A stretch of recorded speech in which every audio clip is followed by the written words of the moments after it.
السلام علیکم ورحمت الله وبرکاتو. عرفان الله یم، ستاسو ورور ستاسو ملګری په پروګرام د بیوټیفول او ورکزی کې نن یو ځل بیا د یو نوي ویډیو سره حاضر یم. امید لرم چې تاسو به خوښه شي. د ویډیو شروع کېدو نه اول خو به زه ستاسو ته دا ووایم که چیرې ستاسو اوسه پورې زموږ د بیوټیفول او ورکزی یوټیوب چینل نه وي سبسکرایب کړی، نو پلیز د خپل یوټیوب چینل په سرچ کې بیوټیفول او ورکزی ولیکئ. د ټولو نه اول به زموږ چینل تاسو ته راشي، په دې سبسکرایب باندې کلیک وکړئ او په خوا کې د غنټې نشان هم ووهئ چې زموږ هر یو ویډیو د ټولو نه مخکې ستاسو ته رسي. ټایم ډیر نه خرابوم، ځو خپلې ویډیو ته. دا ټولو نه اول به ستاسو خپل په موبایل کې پی کارت اوپن کړئ او په دا پلس نشان باندې به تاسو کلیک وکړئ او دلته کې به تاسو خپل بیک ګراوند تصویر چې کوم دی هغه سلیکټ کړئ او هغه به پی کارت ته راوړئ. چې هغه پی کارت ته راوړو نو بیا به تاسو دلته کې په ایډیټ فوټو باندې کلیک وکړئ او دلته کې به تاسو چې کوم یو تصویر جوړول غواړئ هغه باندې به کلیک وکړئ او پاسه په ایډیټ باندې به کلیک وکړئ نو دا تصویر به دلته راشي او دلته کې به تاسو په کټ اوټ باندې کلیک وکړئ او دا لکیره چې کومه دی سره دایره دا به دا ټول تصویر نه تاو کړئ. او چې دا مې تا کړله پاسه سر کې دا تیر نشان چې کوم دی دا به ووهئ او دلته کې به ستاسو چې کوم تصویر نوي سلیکټ شوی نو دا به دلته کې تاسو دوباره بیا سلیکټ کړئ، په برش باندې به کلیک وکړئ، سایز به ورته کم کړئ او سلیکټ پیږئ. چې کوم ځای هم نوي سور شوی نو هغه به تاسو سور کړئ.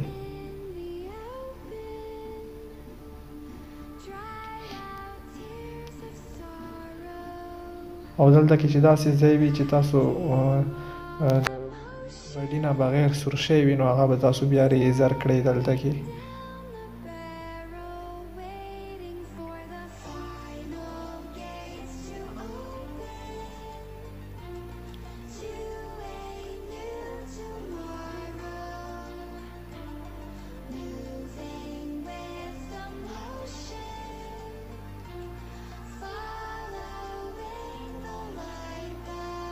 او چې کله دا مې وکړلو او ټول تصویر دې مکمل شو نو تاسو به پاسه په سیو باندې کلیک وکړئ او دا به مخته راشي. چې کله دا مخته لاړ شي نو دلته کې به بیا تاسو بیا دوباره په برش باندې کلیک وکړئ او کوم ځای نو چې داسې خراب وي نو هغه ریزر کېدو دپاره به دوباره دا باندې برش ووهئ او که دلته کې خرابي تاسو سره چې غلطي وشي نو دوباره ورسره نږدې بل برش دی نو هغه باندې کلیک وکړئ، تاسو خپله غلطي واپس هم اخیستلی شئ. او که تاسو دا ویډیو خوښه وي نو مهرباني وکړئ په کمنټ کې لازمي موږ ته ووایئ چې ویډیو مو خوښه دی او که نه دی خوښه. او که چیرې تاسو ته دا بیک ګراوند په کار وي تاسو پکې خپل تصویر جوړوئ نو موږ ته په واتساپ باندې میسیج وکړئ، زه به انشاءالله تاسو ته په واتساپ باندې دا بیک ګراوند در سینډ کړم او تاسو ته دا واتساپ نمبر په سکرین باندې شو دی. کله چې تاسو دا تصویر مکمل کو پاس پلس باندې په کلیک وکړئ او ایډیټ تصویر باندې په کلیک وکړئ او کوم تصویر چې تاسو انتخاب کول غواړئ او هغه دلته ته راوړئ او دلته کې به اوس تاسو په ده باندې کلیک وکړئ او سکرین باندې به کلیک وکړئ نو تاسو د تصویر چې کوم دی دا به اوس دلته ته راشي او بیا دوباره به تاسو دوباره بل تصویر اخیستو دپاره دوباره په پلس باندې کلیک وکړئ او په ایډیټ تصویر باندې او کوم تصویر چې انتخاب کول غواړئ نو هغه به دوباره بیا دلته کې راوړئ او دلته نه بیا لږ ریزر کې نو د تصویر چې کوم دی بیک ګراوند نو دا بیا غیب شي او دا لیکل چې کوم دی دا به راشي. نو دا چې کله تاسو ټول سلیکټ کړئ نو دنه بعد به بیا تاسو لاړ شئ د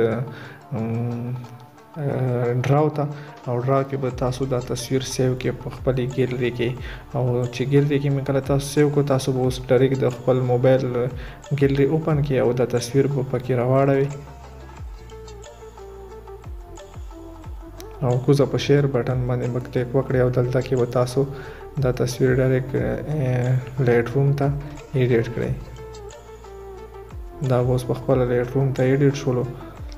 نو اوس په تاسو خپل په موبایل کې لایټ روم اوپن کړئ او د تصویر به پکې راوالی چې دا تاسو راوستو نو ټولو نه اول چې تاسو به دا انتخاب کړئ د مرسترګې چې کوم نشان دی نو دا په فرسټ چې کوم دی دا به لږ کم کړئ او دویم چې کوم دی دا به لږ مخکې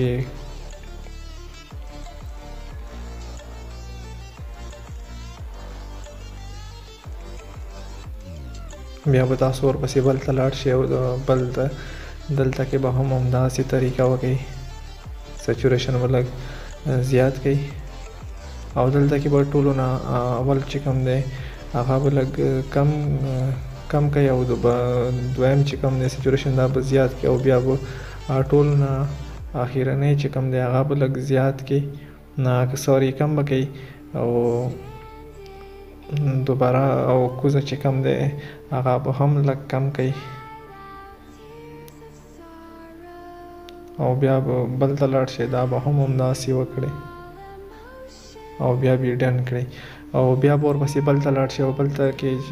بلکې چې فرست نمبر کوم دی دا به لږ مخته کوي او دا به هم لږ مخته کوي، او چې کله مو دا ټول سیټینګ وکړو نو د تصویر سیو کېدو دپاره او پاسه 3 ډاټ چې کوم دی هغه سیو کړي او ووهئ او سیو ډیوایس باندې په کلیک کړئ،